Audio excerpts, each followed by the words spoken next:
અગ્નિના 100 નામ છે, પણ દરેક જે સંસ્કાર ને કામ હોય છે એમાં જે અગ્નિ બોલાવવામાં આવે એ અગ્નિના પણ નામાભિધાન છે. ગર્ભાધાન જે સંસ્કાર થાય છે એમાં મરુત નામાગ્નિ છે, જ્યારે પુસંબંધમાં પવમાન છે, સીમંતમાં મંગલ નામાગ્નિ છે,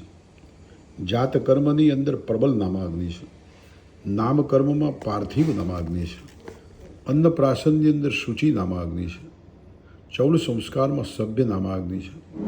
યજ્ઞોપવિતની અંદર સમુદ્ભવ છે, ગોદાનની અંદર સૂર્ય નામાગ્નિ છે, વિવાહની અંદર યોજક નામાગ્નિ છે, સ્માર્ત કર્મ જે થતા હોય છે તેમાં દ્વિજ નામાગ્નિ છે, પ્રાયશ્ચિતનું જે કામ થતું એમાં વીટ નામાગ્નિ છે, પાક્ય યજ્ઞ થતો હોય એની અંદર પાવક નામાગ્નિ છે, પિતૃકાર્યની અંદર કવ્યવાહન એ નામાગ્નિ છે, દૈવ કર્મની અંદર ખવ્યવાહન નામાગ્નિ છે, જ્યારે શાંતિ કર્મની અંદર વરદ નામાગ્નિ છે, અને જે પૌષ્ટિક કામો થતા હોય છે એ બધાની અંદર બલવર્ધન નામાગ્નિ